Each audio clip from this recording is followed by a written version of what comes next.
जो एनर्जी से वो आ रहा है, सबट्रैक्ट कर दो वर्क फंक्शन को, तो जो एनर्जी निकलेगी वो उसकी काइनेटिक एनर्जी होगी। उतना एनर्जी क्या होता है, पूरा का पूरा वर्क डन में कन्वर्ट होता है। अज्यूम कर ले कि वो कन्वर्ट हो जाए और वो सेकंड टर्मिनल में पहुंच जाए with 0 speed. Hello friends, welcome to my channel. बहुत बहुत स्वागत है आपका मेरे चैनल आयुष राठी के best questions of JEE main के 50th एपिसोड में, और उम्मीद करते हैं कि आपको ये वीडियो पसंद आएगी। तो देखो यार, यहाँ पर मैंने आपके सामने दोबारा से 2 क्वेश्चन ले लिया है जेईई मेन 2019 का। ये जो आपको यहाँ पर क्वेश्चन दिख रहा है, ये आपके पास में 11 जनवरी का सेकंड स्लॉट वाले पेपर से, और यहाँ पर जो पीछे क्वेश्चन है ये भी क्या है हमारे पास में, सेम ही ईयर का पेपर है, 11 जनवरी का सेकंड स्लॉट में से। ठीक है, मैंने दोनों क्वेश्चन क्या है, सेम ईयर से उठाए हैं, और ऊपर से क्या है, जो दोनों क्वेश्चन है हमारे पास में क्या है, दोनों के दोनों मॉडर्न फिजिक्स में से। देखो ये वाला जो क्वेश्चन है ये भी हमारा क्या है, फोटो इलेक्ट्रिक इफेक्ट से है, और ये वाला क्वेश्चन भी हमारे पास में क्या है, ये भी हमारे पास मॉडर्न फिजिक्स से है, हाइड्रोजन बोर मॉडल वगैरह से रिलेटेड क्वेश्चन है। ठीक है ना, तो मैंने जानबूझ के दोनों सेम ईयर के क्वेश्चन उठाए हैं, सेम पेपर के, और दोनों सेम सेक्शन के उठाए हैं, ताकि आपका एक साथ बहुत ज्यादा कॉन्फिडेंस बूस्टअप हो पाए। क्योंकि क्या होता है, अगर आप एक क्वेश्चन करते हो, मैं वीडियो में एक क्वेश्चन आपको कराता हूं तो आपको कॉन्फिडेंस फील होता है, लेकिन फिर आप ये सोचते हो कि चलो ये वाला तो हो गया, क्या बाकी के क्वेश्चंस आपसे हो पाएंगे या नहीं हो पाएंगे। ठीक है ना, तो इसीलिए क्या है, सेम ईयर के अगर आप बहुत ज्यादा क्वेश्चंस करते हो तो आपको क्या कॉन्फिडेंस बहुत ज्यादा बूस्टअप होता है। ठीक है, इसलिए मैंने दोनों यहाँ पर सेम ईयर के ले लिए, और ऊपर से मैंने सेम सेक्शन के भी ले लिए, ताकि आपका मॉडर्न फिजिक्स का जो कंसेप्ट है, मॉडर्न फिजिक्स का कंसेप्ट आपका स्ट्रांग हो जाए। यहाँ जो पहला क्वेश्चन है वो कह रहा है ना, hydrogen like atom when an electron jumps from the M shell to the L shell, M shell से क्या हो रहा है, आपका L shell में जा रहा है, the wavelength of emitted radiation is lambda। ठीक है भैया, जब M से L में जा रहा है तो आपका क्या होता है भैया, देखो K L M ऐसा होता है, तो K मतलब हमारा होता है 1, L होता है 2, M होता है 3 हमारा, इस तरीके से। तो जब M से L में जाता है हम क्या करते हैं, पहला वाला जो केस है हमारे पास में M से L, ठीक है ना, तो हमारा क्या हो जाएगा, 1 by lambda equal to K 1 by 2 square minus 1 by 3 square, मतलब 1 by n1 square minus 1 by n2 square, that is equal to हमारा क्या हो जाएगा, k इंटू, आप यहां पर क्या करोगे, एलसीएम लोगे, तो आपके पास में क्या हो जाएगा, एलसीएम लोगे तो आपके पास में आएगा 36 और 5 by 36। ठीक है ना, ये आपके पास में आ जाएगा 1 by लैम्डा। फिर आप क्या बोल रहे हैं, आपको बोल रहा है if an electron jumps from n shell to l shell. ठीक है, पहले इलेक्ट्रॉन कहां से कहां जंप किया, पहले इलेक्ट्रॉन जंप किया m से l में। ठीक है, तो आपका n1 2 हो गया, और n1 और n2 आपके पास में 2 और 3 हो गया रिस्पेक्टिवली। ठीक है ना, आपके पास में जो ट्रांजिशन हुई है वो m और l के बीच में हुई है। अब ट्रांजिशन किसके बीच में, अब ट्रांजिशन है आपके पास में n और l के बीच में, तो n और l, k l m n, n मतलब 4 है ना, आपके पास में क्या है, n और l के बीच में, मतलब 2 और 4 के बीच में, तो अब क्या हो जाएगा, 1 by लैम्डा डैश। ठीक है, इसको आप लैम्डा डैश ले लो, तो 1 by लैम्डा डैश क्या है, इक्वल टू k। अब यहां पर ट्रांजिशन है 1 by 2 square minus 1 by 4 square, equal to हमारे पास में क्या हो जाएगा, इस बार 16 हमारे पास में आएगा, और यहां पर आएगा k इंटू 3। समझ में आ रहा है आपको बात, 1 by n1 square minus 1 by n2 square. तो जंप कहां से कहां किया, n से l में गया। ठीक है, n से l में गया, तो आपका क्या है, n कितना है, 4 है, n2, और आपका क्या है, l में वो पहुंचा है, l कितना है, 2। पहले क्या हुआ था, m से l में गया था, जिसमें जाता है ना वो यहां आता है, और जिससे गया था वो यहां आता है। ठीक है, ये हुआ। अब आपको क्या करना है, रिलेशन देखना है। आपको क्या बोल रहा है, the wavelength of emitted radiation will be, मतलब कि जो लैम्डा डैश है उसका क्या होएगा लैम्डा के रिस्पेक्ट में वैल्यू, कुछ भी नहीं है यार, कुछ भी नहीं है। लैम्डा डैश क्या होएगा आपके पास में, आप क्या कर लो इसको, आप इन दोनों, ये आपके पास में इस तरीके से है, तो अगर आपका लैम्डा डैश क्या है, देखो लैम्डा डैश, आपका जो लैम्डा डैश है दैट इज इक्वल टू आपका हो जाएगा 16 अपॉन 3 के आपका लैम्डा डैश हो जाएगा। अब आपका जो लैम्डा है, लैम्डा क्या है आपके पास में, 36 अपॉन 5 के। तो अगर आपको इस लैम्डा डैश को कन्वर्ट करना है लैम्डा में, तो आप क्या करोगे, आप ऐसा करोगे कि भैया 3 से मल्टीप्लाई करोगे ऊपर, ताकि 3 कैंसिल आउट हो जाए। आप नीचे में 16 से डिवाइड करो ताकि 16 हट जाए, ऊपर में आप क्या करोगे, 36 से मल्टीप्लाई करोगे, और आप क्या करोगे, यहां पर नीचे 5 से करोगे, है ना, यही काम तो आप करोगे ना, तब जाके आपको क्या 16 हटेगा, 3 हटेगा, 36 आएगा, 5 आएगा, तो आपका जो लैम्डा डैश है वो लैम्डा बन जाएगा। तो आपको लैम्डा डैश को लैम्डा बनाने में ये सारे ऑपरेशंस करने पड़ रहे हैं। तो यहां पर बेसिकली क्या है ये आपका क्या है, इसको आप सॉल्व कर लो। ठीक है ना, तो ये आपका काम हो जाएगा ना, आपको ये नंबर पता चल जाएगा। तो आपका क्या है, 3 इंटू 36 बाई 16 इंटू 5, तो ये आएगा आपका 4 4 जा, ये 4 9 जा, 9 3 जा 27 अपॉन 5 4 जा 20, मतलब कि जो वैल्यू कितनी पता है, 27/20।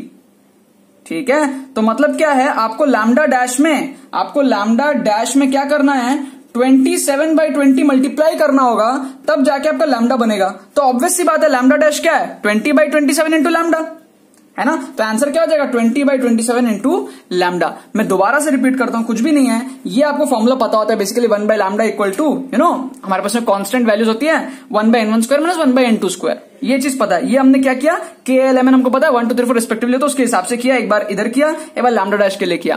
फिर हमने क्या किया, दोनों में हमें कंपेयर किया। लैम्डा डैश की वैल्यू ये, लैम्डा की वैल्यू ये, तो लैम्डा डैश में हम क्या मल्टीप्लाई करेंगे जिससे कि हमको लैम्डा मिल जाए, वो हमने देखा। तो lambda dash into 27/20 equal to lambda आ रहा है। तो ऑब्वियस सी बात है, 20 ऊपर जाएगा 27 नीचे जाएगा, तो लैम्डा डैश क्या हो जाएगा, 20/27 इंटू लैम्डा। ठीक है, नेक्स्ट क्वेश्चन देखते हैं। ठीक है, नेक्स्ट क्वेश्चन देखते हैं हम लोग क्या बोल रहे हैं। नेक्स्ट क्वेश्चन हमको बोल रहा है कि भैया है ना, फोटो इलेक्ट्रिक एक्सपेरिमेंट, एक फोटो इलेक्ट्रिक एक्सपेरिमेंट है आपके पास में, बोल रहा है wavelength of light incident on a metal is changed. तो बेसिकली क्या है, इस तरीके का काम होता है यहां पर हमारे पास में। ये क्या है, एक फोटो ऐसे हमारे पास में फोटोन आएगा मेटल से टकराएगा। मेटल की कुछ वर्क फंक्शन होती है फाई। अगर वो हमारा जो एनर्जी है एचमी वो वर्क फंक्शन से ज्यादा हो जाए तो हमारा क्या होता है, ये इस तरीके से निकलता है, फोटो इलेक्ट्रॉन्स प्रोड्यूस होता है, फोटो करंट प्रोड्यूस होता है। और हमारे पास में अगर वो हमारे दो टर्मिनल के बीच में ऑपोजिट टर्मिनल में नहीं पहुंच पा रहा है हमारे पास में, तो हम उसको बोलते हैं कि भैया वो स्टॉप हो गया, स्टॉपिंग पोटेंशियल। तो जो हमारे पास में डिफरेंस ऑफ एनर्जी होती है, मतलब कि मान लो एचम्यू एनर्जी हमारे पास में आ रही है, माइनस करेंगे हम लोग वर्क फंक्शन से, तो इतनी अमाउंट ऑफ एनर्जी अगर हम लोग उसको रिवर्स डायरेक्शन में दे देते हैं, क्योंकि हमारे पास में वर्क डन क्या होता है, work done equal to K into E होता है ना। तो अगर हमारे पास में दो टर्मिनल के बीच में है, तो एक टर्मिनल से दूसरे टर्मिनल में पहुंचने के लिए क्या होता है, उसका जो भी काइनेटिक एनर्जी है जिससे वो निकल रहा है, और वो ऑब्वियस सी बात है एचम्यू माइनस फाई होगा, जो एनर्जी से वो आ रहा है, सबट्रैक्ट कर दो वर्क फंक्शन को, तो जो एनर्जी निकलेगी वो उसकी काइनेटिक एनर्जी होगी। उतना एनर्जी क्या होता है, पूरा का पूरा वर्क डन में कन्वर्ट होता है। अज्यूम कर ले कि वो कन्वर्ट हो जाए और वो सेकेंड टर्मिनल में पहुंच जाए विद 0 स्पीड, है ना मतलब कि जस्ट पहुंच जाए। और उसको जस्ट अगर हम पहुंचने ना दें, तो वो जो कंडीशन हमारे पास अप्लाई होता है उसको हम लोग बोलते हैं स्टॉपिंग पोटेंशियल। फंडा आपको और क्लियर हो जाएगा, इस तरीके से होता है। मान लो आपके पास में ऐसा होता है hc/λ, ये क्या आपके पास में इनिशियल एनर्जी जो आ रही है, इसको अगर हम लोग माइनस करते हैं फाई के साथ में, तो ये होता है हमारे पास में काइनेटिक एनर्जी जो निकल रही है Ke max, जिससे वो फोटो इलेक्ट्रॉन निकल रहा है। अब अगर वो दूसरे टर्मिनल तक जस्ट पहुंचता है, तो हमारा जो काइनेटिक एनर्जी है ये पूरा का पूरा कन्वर्ट होता है किसमें, वर्क डन में। और वर्क डन हमारे पास में होता है Q इंटू डेल वी के बराबर, ठीक है, या Q इंटू वी बोल लो, ठीक है, जैसा भी। तो वर्क डन हमारा होता है Q इंटू वी के बराबर। अब अगर इसको हमको पहुंचने नहीं देना है तो हमको एक नेगेटिव पोटेंशियल डालना पड़ेगा, ठीक है। तो जो हमारा Ke max है that should be equal to हमारा Q क्या है, हमारा इलेक्ट्रॉन है ना, इलेक्ट्रॉन, और हमारा क्या है V। तो इस V को हम लोग तब बोल देते हैं स्टॉपिंग पोटेंशियल। आई होप आपको क्लियर हो रहा होगा, ठीक है। एनर्जी आएगा कुछ, वर्क फंक्शन में बर्बाद होएगा, जो रिमेनिंग एनर्जी है वो काइनेटिक एनर्जी में बाहर निकलेगी, वो हमारा पूरा का पूरा वर्क डन में कन्वर्ट हो जाता है अगर वो जस्ट पहुंचता है दूसरे टर्मिनल पर। बट अगर उसको हम पहुंचने ना दें, तो हमारे पास में क्या है, रिटार्डिंग पोटेंशियल आता है, जिसमें हमारा क्या होता है, जो वर्क डन है वो Q इंटू वी, तो हमारा उस V को हम लोग बोलते हैं स्टॉपिंग पोटेंशियल, ठीक है। उसको हम लोग पहुंचने नहीं दिया। तो सिंपल सा इक्वेशन है, एक बार हमारे पास में होगा hc/λ1 इक्वल टू फाई, तो बेसिकली फाई सेम रहेगा, प्लस Ke max हमारा कन्वर्ट हो गया E इंटू वी में, तो E इंटू V1 हो जाएगा हमारे पास में V1 स्टॉपिंग पोटेंशियल। दूसरे बार क्या होगा, दूसरे बार होगा hc/λ2 that should be equal to phi, क्योंकि सिस्टम सेम है तो फाई सेम रहेगा, प्लस E इंटू V2। तो ये पहला इक्वेशन हुआ, ये दूसरा इक्वेशन हुआ। समझ में आया। अब क्या करना है हमको, अब हमको क्या करना है, यहां पर 1 - 2 कर दो तो आपका फाई कैंसिल आउट हो जाएगा। तो 1 - 2 करोगे तो आपको क्या मिलेगा, आपको मिलेगा hc into 1/λ1 minus 1/λ2 that is equal to, आपका फाई कैंसिल हो गया, मिला आपको E into V1 minus V2। तो आपको ये जो डिक्रीज इन स्टॉपिंग पोटेंशियल है वही निकालना था। तो V1 माइनस V2 आपका क्या हो गया, V1 माइनस V2 आपका हो गया hc/E into λ2 minus λ1 upon λ1 calculation है खाली, ठीक है ना। फिर आपका क्या है, λ2 माइनस λ1 क्या आपका 400 माइनस 300 मतलब कि 100, और नीचे में क्या मल्टीप्लीकेशन 300 इंटू 400, ये आपका क्या है NM में है, तो NM में आपका hc/E की वैल्यू कितनी होती है 1240, ठीक है ना। सॉल्व कर लेना, आपका आंसर आ जाएगा नियरली वन के बराबर आ जाएगा। ठीक है ना, तो आपका जो 1 है ये आपका करेक्ट आंसर होएगा।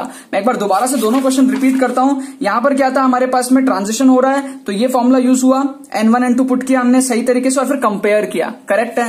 यहां पर हमारे पास में क्या हो रहा है, फोटो इलेक्ट्रिक इफेक्ट का कंसेप्ट यूज हो रहा है। कुछ एनर्जी आते हैं, वो अगर वर्क फंक्शन ज्यादा होता है तो हमारे पास में काइनेटिक एनर्जी के फॉर्म में बाहर निकल जाती है। अब क्या है, स्टॉपिंग पोटेंशियल हमारा जो है वो क्या करता है, उसको पहुंचने नहीं देता है दूसरे टर्मिनल तक। ठीक है, तो अगर उसको दूसरे टर्मिनल तक हमको पहुंचने नहीं देना है तो हमारा क्या है, पूरा का पूरा जो काइनेटिक एनर्जी है जो कि वर्क डन के बराबर होता है, Q इंटू वी के बराबर होता है, वो पूरा का पूरा कंपेंसेट हो जाएगा। तो हमारा जो डिफरेंस है HC by E minus HC by lambda minus 5, वो जो के मैक्स है वो पूरा का पूरा खत्म हो जाए। तो जो पूरा का पूरा खत्म हो जाए तो वर्क डन क्या है हमारे पास में, Q इंटू वी के बराबर होता है। अगर हमारे पास में क्या है, टर्मिनल्स की बात हो रही है तो Q इंटू वी है ना, वर्क डन को Q इंटू वी।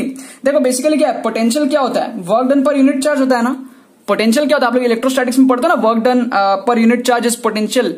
ठीक है ना, या पोटेंशियल डिफरेंस क्या होता है, एक पॉइंट से दूसरे पॉइंट में लेके जाते हो तो work done divide by charge. तो वही चीज है यार, वर्क डन क्या हो जाएगा, Q इंटू वी हो जाएगा, है ना। और V क्या है, V यहां पर स्टॉपिंग पोटेंशियल है क्योंकि वो स्टॉपिंग पोटेंशियल का काम कर रहा है। और हमारे पास में Q क्या है, E है। E क्यों, क्योंकि इलेक्ट्रॉन है। तो वही चीज है कि जो के मैक्स है वो वर्क डन से QV से और QV से EV से पूरा कन्वर्ट हो गया हमारे पास में यहां पर आ जाता है EV, और फिर ये -5 को उधर लेके चलेगा तो बन जाता है 5 प्लस EV। तो ये आ जाता है HC by lambda 1 equal to 5 plus EV1 पहले केस के लिए। दूसरे केस के लिए HC by lambda equal to 5 plus EV2 दूसरे केस के लिए। दोनों को हमने क्या किया, माइनस किया, 5 हट गया, सॉल्व किया और फिर HC बाई हमने क्या 1240 पुट किया, हमको यहाँ पर वैल्यू दे रखी है क्वेश्चन में, और फिर हमारा आंसर मक्खन सॉल्व आ गया क्लोज टू। आंसर हमको बोल रहा है क्लोज टू, तो क्लोज टू हमारे पास में 1 आ रहा है क्योंकि यहां पर क्या है 12 4 के टर्म्स में है और यहां पर क्या है 12 के टर्म्स में, तो क्लोज टू 1 है। 1 से हालांकि थोड़ा सा बड़ा आ रहा है लेकिन वो क्लोज टू 1 है। ठीक है ना, बाकी तो बस यही बात है। आई होप आपको वीडियो पसंद होगी, आपने कुछ सीखा होगा। अगर आपने कुछ सीखा तो लाइक करना मत भूलना और शेयर करना मत भूलना अपने बाकी फ्रेंड्स के साथ, ताकि वो भी इस प्लेटफॉर्म का मजा उठा सके। बाकी तो बहुत बहुत धन्यवाद वीडियो देखने के लिए, बने रहिए।